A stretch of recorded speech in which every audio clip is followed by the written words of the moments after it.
오늘은 마태복음 15장과 에베소서 2장 두 절의 말씀을 가지고 벽을 깨고 담을 허무는 연합이라는 제목으로 귀한 하나님의 말씀 나눠보고자 합니다. 샌프란시스코의 멜로팍 장로교회를 시무하고 계시는 존 오트버그 목사님이라고 하는 분이 계십니다.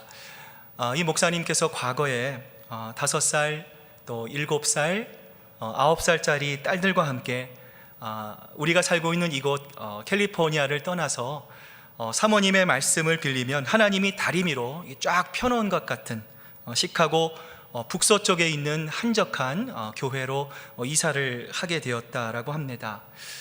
그 이사는 목사님과 그 가족과 따님들에게 있어서는 최대의 변화였고, 이것을 통해서 아이들의 심리적인 모습이 고스란히 드러나게 됩니다. 목사님이 처음 그 이사에 대한 사실을 딸들에게 처음 꺼내던 날, 첫째 딸은 예상했던 대로 울면서 아버지의 사무실을 박차고 나갔고요, 차문을 열고 차를 꽉 닫은 다음에 문을 잠가 버렸습니다. 막내딸답게 지하실과 시카고로 가면은 캘리포니아에서는 눈을 못 보는데 거기서는 눈을 보겠지요, 들뜬 마음으로 흥분을 감추지 못했고요. 그리고 둘째 딸은 이 가운데 낀 아이답게 이것도 저것도 아닌 애매모호한 태도를 보였다라고 합니다. 어쨌든 이러한 딸들의 모습을 보면서 목사님은 이 둘째 딸을 포함해서 모든 딸들에게 이사에 아무런 반대의 의견이 없을 것이다 라고 생각을 했다고 합니다. 그런데 이것은 목사님의 오판이었습니다. 시카고에 정착한 지 몇 달이 지나서 목사님이 둘째 딸의 방에 들어갔습니다. 그 딸을 보면서 이 목사님이 자기도 모르게 그 둘째 딸을 가슴에 이렇게 안아 주었다라고 합니다. 최근 들어서 이 둘째 딸이 조금 이상하게 보이는 것 같았어요. 하지만 목사님의 마음속에 설마 무슨 일이야 있겠어라고 하는 그런 마음을 가지고 지내왔는데, 이 둘째 딸을 가슴에 꼭 안아주는 순간 이 둘째 딸이 그동안 참고 참았던 그 눈물이 봇물이 터지듯이 눈물을 흘리면서 목사님을 향해 이렇게 이야기를 했습니다. 아빠, 나 여기 정말 살고 싶지 않아요. 아무도 날 몰라요. 학교에서도 교회에서도 모두가 낯설어요. 다 친구가 있는데 저만 친구가 없어요. 얘기할 사람이 없다고요. 점심 같이 먹자고 하는 친구도 없고요. 같은 팀에 껴주지도 않아요. 아빠, 저는 하루하루를 그냥 무조건 버티고 살아가는 거예요. 이 딸의 절규는 마치 대못을 가슴에 박는 것처럼 목사님의 가슴에 팍 와서 박히게 되었고요. 그 순간 새로운 환경에서 친구들로부터 환영받지 못하고 홀로 소외된 이 딸의 이 아픔과 고통이 느껴져서 그 딸을 바라보는 이 목사님의 마음이 굉장히 많이 아팠다라고 합니다. 여러분, 우리가 현대사회를 살아갈 때에 여러 가지 많은 크고 작은 문제들이 있습니다. 그 가운데 가장 심각한 문제 가운데 하나가 바로 이 따돌림과 소외시키기입니다. 작년 한 해 동안 대한민국의 학교 내 왕따 피해 신고 건수가 여러분 6천 건이 넘는다라고 합니다. 여러분, 이 추세는 해마다 급격히 증가하고 있고요. 이를 인해서 전학을 가거나 학교를 그만두기도 하고요. 심지어 참으로 안타까운 일입니다. 이 자살까지도 시도한다고 합니다. 그런데 여러분, 이러한 소외의 문제, 따돌림의 문제가 여러분 이 성경 안에서도 등장하고 있습니다. 성경은 왜 이런 소외가 일어났는가를 우리들에게 크게 두 가지의 관점에서 말씀하고 있습니다. 첫 번째는 죄로 인해서 하나님으로부터 분리된 우리 인간의 소외가 에베소서 2장 1절부터 3절에 보면 이렇게 기록이 되어 있습니다. 여러분도 전에는 허물과 죄로 죽었던 사람들입니다. 그때 여러분은 허물과 죄 가운데서 이 세상의 풍조를 따라 살지 않고 공중의 권세를 잡은 통치자, 곧 지금 불순종의 자식들 가운데 작용하는 영을 따라 살았습니다. 우리도 모두 전에는 그들 가운데서 육신의 정욕대로 살고 육신의 마음이 원하는 대로 행했으며 나머지 사람들과 마찬가지로 날 때부터 진노의 자식이었습니다. 성경이 우리에게 말씀합니다. 여러분, 성경은 우리에게 분명히 말씀하시죠. 우리 모두 과거는 어떤 존재였습니까? 죄와 허물로 죽었던 존재들입니다. 여러분, 그런데 이러한 죽음은요, 육체적인 죽음만을 의미하는 것이 아니라 영혼의 죽음을 의미합니다. 죄로 인해서 하나님으로부터 분리되고 하나님으로부터 소외되었기 때문에 우리 인간이 이러한 죽음과 이러한 사망을 경험할 수밖에 없다라는 것이죠. 로마서는 이러한 인간이 처해 있는 현실적인, 이 시급한 현실적인 상황에 대해서 그 원인을 우리에게 이렇게 말씀하십니다. 모든 사람이 죄를 범하였음에 하나님의 영광에 이르지 못하나니. 오늘 우리가 이 땅을 살아가는 것, 하나님의 영광의 광채가 우리를 비춰주시기 때문입니다. 하나님의 은혜가 우리와 함께 하시기 때문입니다. 내 힘으로 사는 것 같고, 내 기술로 사는 것 같고, 내 노하우와 내 방법과 내 삶의 방식이 지금도 나를 이끌어주는 것 같은 생각을 가지고 살아가지만, 여러분, 그러나 하나님의 영광으로부터 분리되고 소외된 우리 인간들에게 다가올 수 있는 것, 경험될 수 있는 것은요, 죽음밖에 없다라는 것입니다. 하나님의 영광을 잃어버렸기 때문에 하나님과 대화할 수 없습니다. 하나님과 교제할 수 없습니다. 하나님과 동행할 수 없습니다. 그렇기 때문에 영원한 생명이 무엇인지 알 수 없고요, 하늘의 축복을 받지도 누리지도 못하는 썩어져 가는 존재, 우리의 영혼이 피폐해져 가는 그러한 자들이었음을 성경은 오늘 우리들에게 말씀하고 있는 것이죠. 여러분, 두 번째로요, 성경은 그래서 이제 하나님께로 분리된 인간이 서로에게 소외시키게 되었음을 우리들에게 말씀합니다. 에베소서 2장 11절 말씀인데요, 그러므로 여러분은 지난날에 육신으로는 이방 사람이었다는 사실을 명심하십시오. 손으로 육체에 행한 할례를 받은 사람이라고 뽐내는 이른바 할례자들에게 여러분은 무할례자들이라고 불리며 따돌림을 당했습니다. 여러분, 당시에 유대인들은요, 이 이방인들을 너무나 미워했습니다. 얼마나 유대인들이 이방인들을 미워했냐면요, 이 역사가 요세푸스의 기록에 의하면 이방인 임산부가 길을 갑니다. 길을 가다가 급하게 해산을 하려고 합니다. 이 시간이 조금만 늦으면 아이뿐만 아니라 이 이방인 이 산모도 위급할 수 있는 아주 급박한 상황입니다. 그럼에도 불구하고 유대인들은요, 이러한 급박한 상황을 보고서도요, 절대로 이방인 산모를 도와주려 하지 않았다라는 거예요. 그 이유가 무엇입니까? 그 이방인 산모가 아이를 낳으면 자신들이 그렇게 증오하고 자신들이 그렇게 미워하는 이방인 한 명이 더 늘어나게 될 것을 유대인들은 염려하였기 때문이다라는 거예요. 여러분, 그런데 더 놀라운 사실이 있습니다. 이처럼 유대인들이 이방인들을 소외시켰던 장소가 어디입니까? 놀랍게도 그들이 하나님께 나와 성전에 나와 하나님을 예배하는 성전에서조차 이러한 소외됨이 이루어지고 있었다라는 것이죠. 여러분, 앞에 그 그림을 보시면요, 당시 예루살렘 성전의 모습입니다. 여러분, 가운데 그 녹색 그림을 보시면은요, 그 노란색 건물 바로 옆에 제사장의 뜰이 있습니다. 자, 그리고 그 아래쪽에 그 녹색의 이 조금 진한 두 개의 기둥이 있는데요, 그 기둥 중에 하나가 이스라엘의 뜰입니다. 자, 그리고 그 옆에 조그맣게 나와 있는 공간이 바로 여인의 뜰입니다. 당시 여인들은요, 여기까지밖에 들어갈 수가 없었습니다. 자, 이 여인의 뜰을 지나서 여러분이 앞에 보시면은요, 이 두 개의 커다란 이 장벽이 나옵니다. 이 장벽을 지나면 성전을 이렇게 둘러싸고 있는 커다란 뜰이 나오는데요, 그 뜰이 바로 이방인의 뜰이었습니다. 당시 이방인들은 하나님을 나의 구주와 주님으로 알고 믿었다고 해도요, 성전에 가까이 갈 수가 없었습니다. 왜 그렇습니까? 두 개의 커다란 장벽이 그들을 가로막고 있었기 때문입니다. 여러분, 그들을 가로막는 커다란 두 개의 장벽에는요, 이런 글이 적혀 있었다고 합니다. 어떤 이방이든지 이 선을 넘지 말라. 이 선을 넘는 자는 반드시 죽임을 당할 것이다 라는 문구가 새겨져 있었다라고 합니다.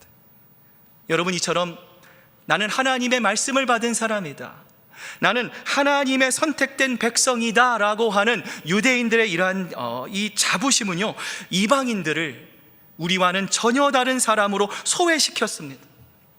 더 나아가 그들을, 이방인들을 원천적으로 이 배제하려고 하는 이 배타성이 더욱더 확대되었다라는 것이죠.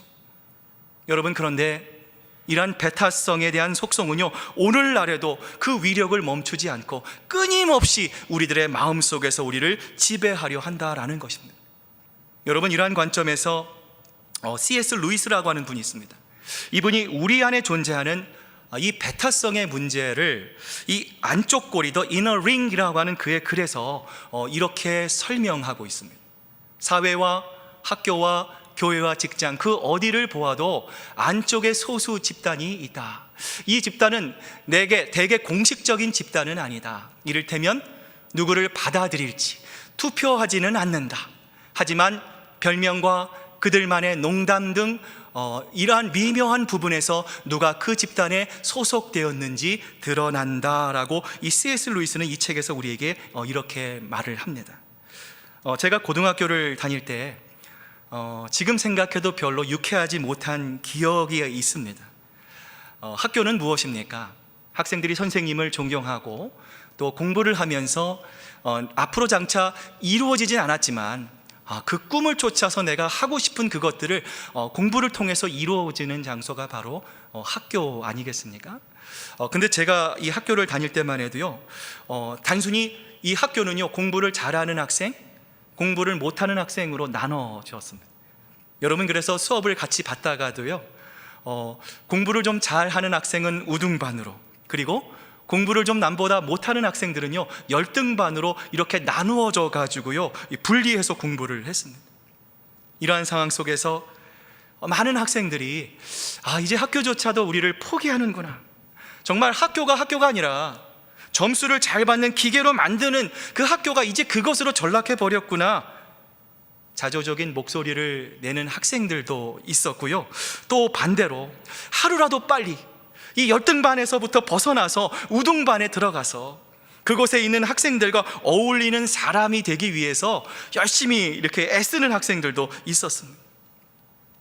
여러분, 이처럼 이 안쪽 고리로, 이 이너 링으로 들어가고자 하는 이 인간의 욕망, 이 사람의 욕망은요, 유대인들 뿐만 아니라 예수님과 함께 3년 동안 동고동락했던 제자들에게도 발견할 수 있습니다. 여러분, 아시는 바와 같이 어느 날 예수님의 제자였던 베드로가 요한이 예수님에게 이렇게 말하지 않습니까? 주님의 영광 중에 주여, 하나는 주님의 우편에, 하나는 주님의 좌편에 앉게 해 주십시오. 베드로와 요한이 예수님에게 질문을 합니다. 요청을 합니다. 여러분, 베드로와 요한이 왜 예수님에게 이런 요청을 했겠습니까? 자신들은 예수 그리스도의 사도입니다. 예수님의 기적과 예수님의 이적을 체험했습니다. 예수님이 가시는 길은 인간이 가는 길이 아니라는 것을 예수님은 여러 가지 많은 과정을 통해서, 또 복음의 말씀을 통해서, 또 비유를 통해서 제자들에게 보여주셨어요. 그럼에도 불구하고 제자들은 어떤 마음을 가지고 있었습니까? 그럼에도 불구하고 예수님의 우편과 예수님의 좌편에 앉지 않고서는 가장 안쪽 고리에 속한 것이 아니다라고 그들이 생각했기 때문이다라는 것이죠. 여러분, 이러한 제자들의 마음이, 이러한 제자들의 연약한 마음이 오늘 본문에서도, 이 마태복음 15장에서도요, 여지없이 여실히 드러나고 있습니다. 어느 날 예수님께서 유대지방을 떠나십니다. 유대지방 그 북쪽에 있는 이 시돈이라고 하는 마을, 두로라고 하는 마을로 가십니다. 이 두로와 시돈은 이 지중해 연안에 있었던 이 페니키아의 도시들을 가리키는 말입니다. 1세기 유대 역사가 요세푸스는요, 이 유대인들이 이 두로 사람들과 시도 사람들을 얼마나 지독하게 미워했는지요, 이렇게 기록하고 있어요. 두로 사람들이 우리의 가장 큰 적이다. 그들이 이렇게 고백할 만큼 이 두로와 시돈 지역에 살고 있는 이방인들은요, 유대인들의 공공의 적이었습니다. 자, 그러한 상황 속에서 오늘 본문을 보면은요, 자, 누가 예수님께 찾아옵니까? 수로보닉의 여인이라고도 다른 복음서에서는 말하지만 오늘 마태는요, 이 여인을 가나안 여인이다라고 우리에게 이렇게 소개합니다. 자, 이 여인이 예수님에게 다가옵니다. 그리고 간절한 마음으로 자신의 가슴을 부여잡고 예수님을 향해서 이렇게 외칩니다. 다윗의 자손이여, 예수님, 나를 긍휼히 여겨 주십시오. 나를 불쌍히 여겨 주십시오. 내 딸이 귀신이 들려서 괴로워하고 있습니다. 예수님을 향해서 외치고 있습니다. 여러분, 이 여인은 누구였습니까? 이방인이었습니다. 그리고 그 당시에 모든 사람들로부터 무시받았던 여인이었습니다. 여러분, 따라서 이 여인은요, 이런 생각을 가질 수 있었어요.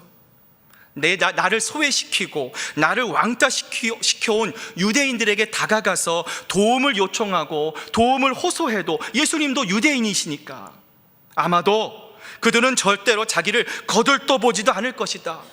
나에게 도움의 손길을 보내지도 않을 것이다. 오히려 이러한 도움의 손길을 보내는 나를 무시하고 나를 경멸할지도 모른다. 충분히 그럴 수 있다라는 것을 이 여인은 너무나도 잘 알고 있었을 거예요. 여러분, 그런데요, 이 여인의 상황이 너무나 절박했습니다. 너무나 극박했습니다. 한시라도 이것을 예수님께 얘기하지 않으면, 예수님의 도움을 받지 않으면 안 되는 상황 속까지 이 여인이 몰려있는 상황이었어요. 여러분, 여인의 이러한 상황은요, 그 당시 누구도 넘볼 수 없는 인종과 성의 경계를 넘어서 예수님을 향해서 주님, 나를 불쌍히 여겨 주시옵소서 외치게 하였던 것입니다. 여러분, 그런데 여인이 이렇게 자기의 생명을 걸고 정말 목숨을 걸고 자기의 체면을 걸고 예수님을 향해서 부르짖는 이 여인을 향해서 예수님은 어떻게 반응하고 계십니까? 그 여인의 호소에도 예수님은요, 아무런 반응이 없으신 거예요. 마태복음 15장을 여러분 계속 보시면요, 도리어 예수님은요, 이 모욕적인 말까지 이 가나안 여인에게 하십니다. 여러분, 왜 예수님께서 이러한 반응을 보이셨을까요? 여러분, 오늘 본문을 이해하기 위해서는요, 예수님의 마음을 우리가 발견할 수 있어야 합니다. 예수님은 지금 이 가나안 여인을 시험하려고 하십니다. 그리고 이 가나안 여인만 시험하려고 하시는 것이 아니라 동시에 예수님과 함께 동행했던, 예수님과 함께 늘 따라다녔던 이 제자들의 믿음이 얼마나 되는지 예수님은요, 알고 싶으셨던 거예요. 나와 함께 3년 동안 동고동락했던, 함께 지냈던, 수많은 기적과 역사를 보고 하늘나라의 말씀을 들어왔는데 이 제자들이 과연 내 마음을 알까? 정말 내 마음의 깊은 뜻을 알까? 내가 이 여인에게 이렇게 심한 말을 하고 그 여인의 요청에 내가 아무런 답변을 하고 무시하는 듯한 이 행동을 보여도 정말 내 마음속에 감춰져 있는, 아무도 버리지 않고자 하는 마음, 누구나 내 가슴 속에 품고자 하는 이 넓고 넓은 마음을 이 제자들이 과연 이해할 수 있기는 할까? 예수님은 이 제자들의 믿음을 시험하기 위해서 이 가나안 여인을 이렇게 대하셨던 겁니다. 여러분, 그런데 제자들이요, 이 예수님의 마음을 아는지 모르는지 예수님께서 이 가나안 여인을 냉소적으로 대하십니다. 그러자 이 제자들이 마치요 기다렸다는 듯이 예수님께 말을 합니다. 그리고 마치요 자기들이 예수님께 칭찬이 돌아오리라 믿어 의심치 않을 톤으로요, 자, 오늘 본문 23절에서 이 제자들이 예수님에게 이렇게 말을 합니다. 저 여자가 우리 뒤에서 외치고 있습니다. 그를 안심시켜서 떠나 보내주십시오. 이 제자들의 말을 현대적인 말로 바꿔보면요, 이렇게 할 수 있어요. 정말 저 여자 너무 귀찮게 하네. 우리가 이 남쪽 유대에 있었을 때 유대인들이 우리를 너무너무 괴롭혀서 이제 조금 쉬려고 북쪽 두로와 시돈 마을로 이제 왔는데, 여기서도 우리를 저 여인이, 우리와 어울릴 것 같지 않은 저 여인이 우리를 가만히 내버려 두질 않아. 예수여, 저 불량품 같은 여자를 좀 처리하여 주소서. 제자들이 지금 예수님께 이렇게 요청하는 것입니다. 여러분, 놀랍지 않습니까? 제자들은 예수님의 제자들입니다. 하나님의 복음을 받았던 사람들입니다. 예수님이 누구신지를 누구보다 지근거리에서 다른 사람들보다 예수님이 누구신지를 보아왔던 사람들이 제자들입니다. 그런데 제자들조차도 지금 이 여인을 어떻게 대하고 있습니까? 버림받은 자로 여기고 있습니다. 불량품쯤으로 그 여인을 바라보고 있는 것입니다. 그들이 아는 한 이 여자는 어떤 여자입니까? 영적으로 가장 천박한 집단의 일원이었습니다. 그녀가 속해 있는 집단은 이 제자들의 가장 큰 적이라고 생각하였습니다. 이 여인은 그러므로 우리에게 도저히 들어올 수 없는 그러한 존재라는 사실을 제자들은 생각하면서요, 그 제자들이 예수님과 자기들에게 들어오지 못하도록 제자들은 마음의 벽을 쌓고 있는 것입니다. 여러분, 그런데요, 이 여인의 믿음은 위대했습니다. 여러분 한번 생각해 보세요. 한 번도 아니고 두 번도 아니고 예수님께서 계속해서 무반응과 냉담과 모욕적인 말씀을 하십니다. 내가 정말 마음을 준비해서 예수님께 이런 말씀을 드리는데, 내가 정말 쉬운 것이 아니라 어려운 상황 속에서 그 예수님을 바라보면서 예수님 앞에 나아가는데, 거듭된 이 예수님의 이 반응에도 불구하고 여러분, 이 여인은요, 제자들이 알지 못하는 예수님의 마음을 꿰뚫어 보고 있었어요. 예수님이 기뻐하시는 공동체는 무엇입니까? 겸손한 공동체입니다. 배타적인 공동체가 아닙니다. 아버지와 아들과 성령이 하나를 이루신 것 같이 예수 그리스도는 예수님께 나아오는 그 누구든지 죄인일지라도 내가 죄인임을 고백하면 그를 죄 있다 내치지 않으시고 모든 사람을 하나도 멸망하지 않고 영생에 이르기까지 하나님의 자신의 귀한 자녀로 받아주시고 품어주시는 분이시다라는 것을 이 가나안 여인은요, 알고 있었어요. 이것을 그녀가 알고 있었기 때문에 예수님의 그 강력한 말씀, 자녀의 빵을 집어서 개들에게 주는 것은 옳지 않다, 이 예수님의 말씀에도 이 여인은 전혀 동요하지 않았고요, 도리어 예수님을 향해서 아마도 이 여인은 이렇게 외쳤을 거예요. 예수님, 예수님, 아무리 저를 매몰차게 몰아붙이셔도 예수님, 저는 흔들리지 않아요. 예수님, 저는 주저앉지 않습니다. 왜냐하면 저는 예수님의 마음을 알기 때문에 그래요. 예수님은 저를 개라고 하셨지만 누가 뭐래도 예수님은 저를 누구에게 사랑받는 강아지라고 여기심을 제가 압니다. 이방인인 저에게도 부스러기와 같은 은혜를 주실 것을 예수님, 저는 분명히 믿습니다. 이 여인이 예수님의 거듭단 테스트에도 불구하고 어려운 상황 속에서도 불구하고 그 믿음이 흔들리지 않고 끝까지 예수님을 바라보는 믿음으로 주님 앞에 나아가는 순간 예수님의 모든 테스트가 통과가 되었습니다. 여러분, 마지막 보면 예수님이 이 여인을 향해 뭐라고 부르고 계십니까? 오 여자여 라고 했습니다. 여러분, 헬라어 성경을 보면은요, 여자여라고 하는 말에 한 가지가 더 붙습니다. 오라고 하는 말이 붙습니다. 오 여자여, 너의 믿음이 참으로 훌륭하구나. 예수님은 이 여자의 믿음을 칭찬하시고 이 여자의 믿음을 향한 그 모든 것이 우리에게 커다란 귀감이 될 수 있음을 예수님은 성경을 통해서 우리에게 말씀하고 있습니다. 여러분, 그런데 오늘 본문에는요, 기록되어 있지 않지만 예수님은 이 테스트에 실패한 제자들을 향해서도 이렇게 말씀하셨을 것 같아요. 제자들아, 저 여인이 왔을 때 내가 저 여인을 모멸하고 내가 저 여인을 업신여기고 내가 저 여인에게 막말을 했을 때에 너희의 마음이 어땠느냐? 혹시라도 너의 마음이 시원하지 않았느냐? 너의 마음이 통쾌하지 않았느냐? 그러나 저 여인을 보아라. 저 여인은 정말 힘들고 어려운 상황 속에 놓여 있지만 그 모든 것을 뛰어넘어 놀라운 하나님의 나라가 그 여인의 마음속에 임하였느니라. 너희 마음속에 두려움이 있느냐? 저 여인과 같은 용기를 가져라. 그래서 이방인이든 그 어떤 사람이든 복음의 능력으로 모두가 하나님 앞에 나아올 수 있도록 너희들 마음속에 스스로 세워놓은 너희들의 굳건한 장벽을 헐어버려야 한다. 아마도 예수님은 그 마음속으로든 그 제자들에게 이렇게 요청하셨을지 모르겠습니다. 여러분, 그리고 동시에 예수님은 오늘을 살고 있는 우리들에게도 말씀하십니다. 여러분, 그러나 우리가 사는 세상은 어떻습니까?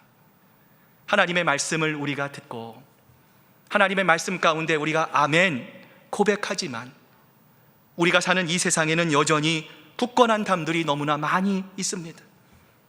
국가적인 담이 있습니다.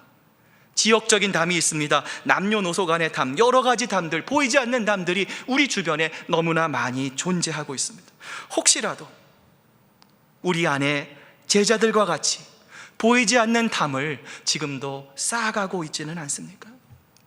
내가 먼저 교회를 다녔고 내가 교회의 임직자고 나와 오랜 관계를 가진 분들과 교제하고 그들과 함께하는 것이 훨씬 더 편하다는 이유로 여러분, 진정한 하나를 아직도 이루지 못하고 있지는 않습니까?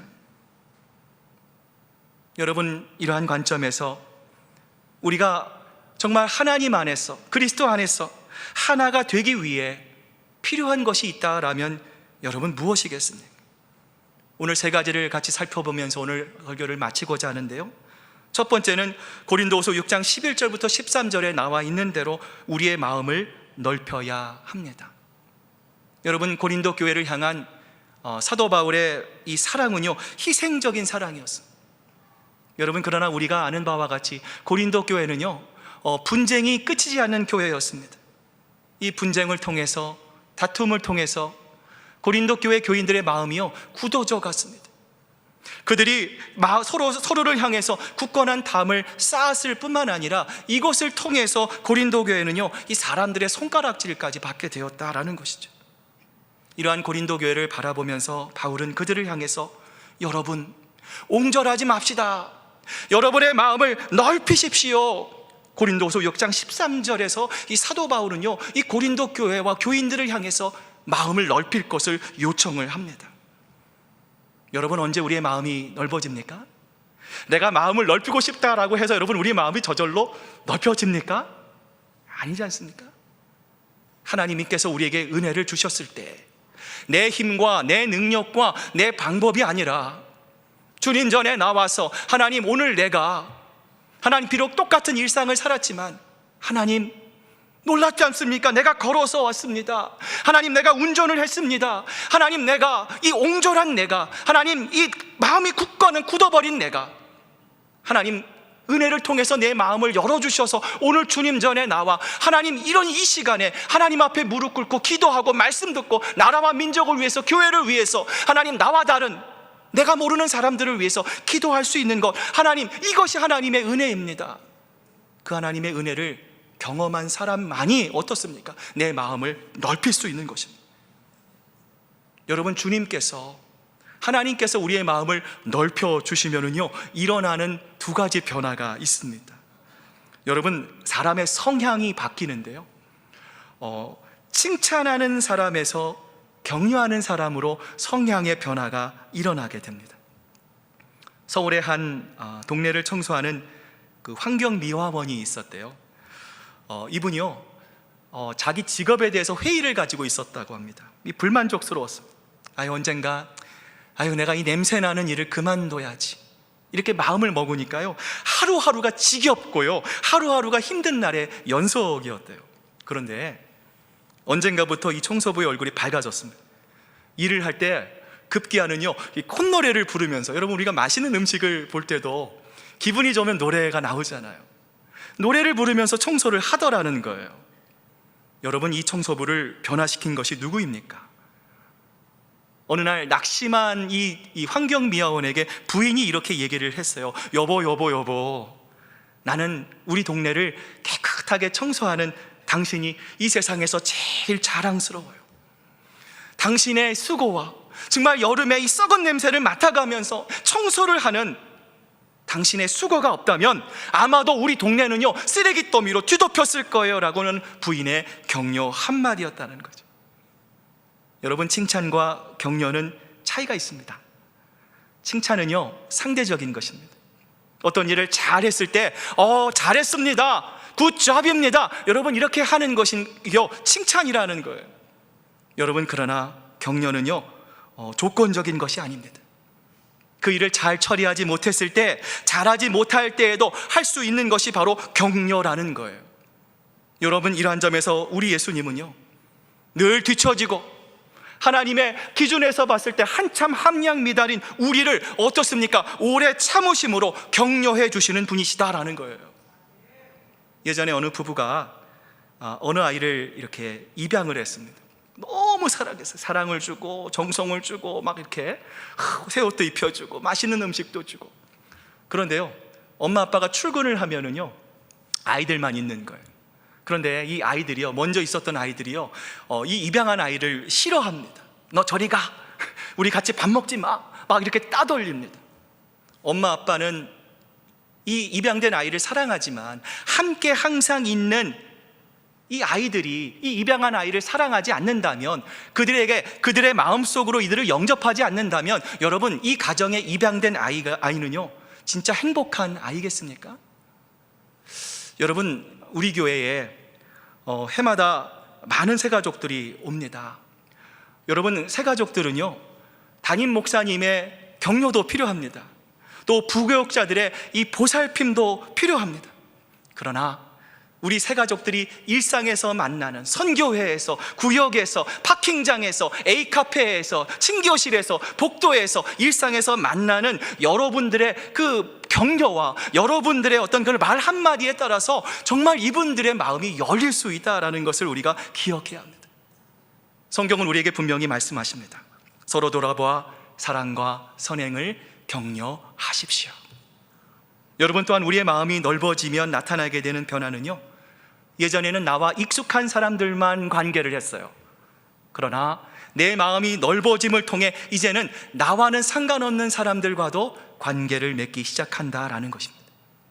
여러분, 사회학자들은 연결을 두 종류로 말하는데요, 묶는 것, 이 바인딩, 하나는 이 바인딩이고요, 또 하나는 이 다리를 놓는 것, 이 브릿징과 같은 연결입니다. 여러분, 바인딩은 어떠한 관계입니까? 나와 친분이 있고 나와 가까운 사람들과의 쌓는 관계가 바로 이 바인딩의 관계라면은요, 여러분, 이 브릿징의 관계는 어떤 관계입니까? 나와는 조금 상관이 없지만, 조금 생소하지만, 내가 모르는 사람일지라도 그 사람에게 다가가서 그리스도 안에서 새로운 관계를 맺어가는 것이 바로 이 브릿징의 관계라는 것입니다. 여러분, 이러한 점에서 예수님은요, 지금까지 그 누구도 이루어내지 못했던 위대한 다리를 놓는 분이셨습니다. 오늘 에베소서 2장 14절부터 16절의 말씀과 같이 예수님은요, 유대인과 그 이방인 서로를 지독히 증오하고 미워해서 서로 간에 이 보이지 않는 엄청난 담을 쌓으며 살아왔던 이 둘 사이의 담을 허무셨어요. 그래서 둘을 한 몸으로 이루시고 하나님과 화해시키셨던 놀라운 이 브릿징의 역할을 예수님께서 담당하셨다는 거예요. 여러분, 이러한 의미에서 사도행전에 나와 있는 이 바나바 역시도요, 이러한 다리를 놓는 마음을 가진 사람이었습니다. 여러분, 이 사울이 나중에 바울이 됐지만 예수님 다메섹 도상에서 예수님을 만나고 변화가 되었습니다. 사명을 가진 이 사도가 되었습니다. 이제 예루살렘 교회에 등록을 하려고 하는데, 여러분, 사람들이요, 이 사울을 두려워하는 거예요. 사울, 저 사람이 예전에 사람을 그렇게 많이 괴롭혔대. 가는 곳곳마다 정말 그리스도인들을 색출해내는 정말 악질 중에 악질이었대. 그가 변화됐다고는 하지만 그를 어떻게 신뢰할 수 있겠어? 사람들이 여전히 사울을 두려워하면서 아무도 그에게 가서 그에게 관계를 맺으려고 하지 않습니다. 그때 여러분, 누가 이 일들을 감당합니까? 바나바가 그 일을 감당하는 거예요. 아무도 이 사울을 이 교회로 초청하지 않았습니다. 아무도 그를 반겨주지 않았습니다. 그러나 바나바만은 사울에게 다가가서 그의 이야기를 들어주고 그의 이야기를 대변해서 중보자의 위치에 서서 사도들에게 이 사도 바울의 좋은 점들을 이야기해 줍니다. 이 사울이 예루살렘 교회에 잘 정착할 수 있도록 다리와 같은 역할을 감당하고 있다는 것이죠. 여러분, 마지막으로 우리가 하나 될 수 있는 방법은 무엇입니까? 우리의 아버지이신 하나님의 사랑을 우리가 마음속 깊이 깨달을 때 가능하다는 것이죠. 예화 하나 들려드리고 오늘 설교를 마치고자 합니다. 오래전에 경북대 총장을 지내셨던 이 박찬석이라고 하는 교수님이 계십니다. 이 교수님이 쓴 나의 학교 성적표라고 하는 글이 어느 일간지에 기재가 된 적이 있습니다. 내용이 이렇습니다. 이분의 고향은 경남 산천의 아주 그 깊은 산골이라고 합니다. 학교 다닐 형편이 못 됐습니다. 이 아버지는 이 돈도 없고요, 또 농사를 이 산간에서 지었지만 또 해마다 이 자연재해로 인해서 농사가 계속해서 이렇게 망치는 바람에 이분의 그 학비를 보태줄 만한 이 상황이 되지 않았다라는 거예요. 그런데 아버지께서는 정말 그 억척같이 일을 하셔가지고요, 이분을 대구로 유학을 보냈다고 합니다. 자, 근데 이분이요, 공부에 뜻이 없었대요. 얼마나 공부를 하기 싫었으면요, 예전에는 학생들이 굉장히 많았습니다. 68명이 있었는데요, 68명 중에 68등을 했다라고 합니다. 성적표를 받아드니까요, 막막한 거예요. 아버지 얼굴이 스쳐가더라는 겁니다. 나를 위해서 드시지도 못하고 맛있는 거 잡수시지도 못하고 정말 수고하고 애쓰면서 아껴서 내 학비를 대셨는데, 도대체 이 68등이라는 꼴등이라고 하는 성적표를 가지고 아버지 앞에 갈 자신이 도저히 없더라는 거예요. 그래서 좋은 마음을 품어야 되는데요, 나쁜 마음을 품었어요. 성적표를 위조했습니다. 68등을 이렇게 해가지고요, 1등 이렇게 바꿨어요. 속으로 어떤 생각을 했냐면요, 우리 아버지는 초등학교도 안 나왔으니까 내가 고친 거 아버지 절대로 모를 거야, 완전 범죄. 자, 그리고요, 그 성적표를 가지고 갔습니다. 동네에 소문이 났습니다. 아니, 자네 아들 1등을 했는가 배? 아이고, 정말 경사가 났네. 아버지가 기분이 좋았어요.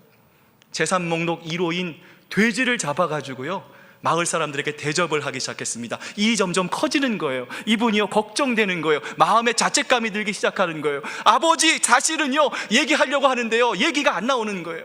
개울로 다가가서요, 개울에다 얼굴을 받고 숨을 멈추고요, 이 주먹으로 자기 머리를 막 내리쳤습니다. 마음이 너무나 아팠기 때문에. 그리고 이때의 일 이후로 이분의 삶이 바뀌기 시작했다는. 그리고 17년이 지나서 이분이 대학 교수가 되었고요, 어느덧 이분의 아들이 중학교에 입학할 때가 되었다라고 합니다. 과거 아버지를 속였던 그 일이 너무나 가슴에 사무쳐서 미안해서 아버지를 향해, 아버지 사실은요, 저 그때 1등은요, 이렇게 얘기를 하려고 하는데요, 아버지가 탁 입을 막으시더라는 거예요. 알고 있다, 나 알고 있었어, 그만해, 너 아들이 듣고 있잖아, 말씀을 합니다. 이분이 끝에 이렇게 기록을 합니다.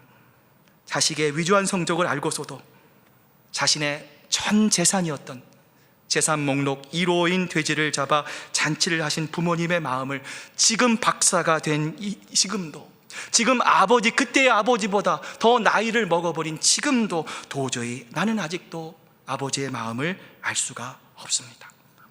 오늘 본문 에베소서 2장 14절부터 16절을 보면은요, 우리를 향한 이 아버지의 마음이 기록되고 있습니다. 아버지의 마음은 무엇입니까? 하나가 되는 것입니다. 연합되는 것입니다. 한 몸을 이루는 것입니다. 이 일을 위해서 예수님은 이 땅에 인간의 몸으로 오셔서 십자가 위에서 자기의 몸을 찢으셨습니다.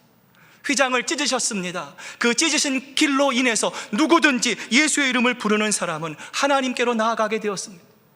그것을 통해 우리는 하나님의 자녀, 영원한 생명을 소유하게 되었습니다. 이제 오늘 설교를 마칩니다. 우리는 비록 나이도 다르고 성격도 다르고 관심도 다르고 신앙도 다르고 다 다릅니다. 그러나 머리 대신 예수 그리스도를 통해서 우리는요, 하나의 지체입니다. 머리 대신 예수 그리스도를 통해서 누가 뭐래도 우리는 한 가족임을 여러분 기억하시고, 여러분, 우리가 지금도 자라나고 있습니다.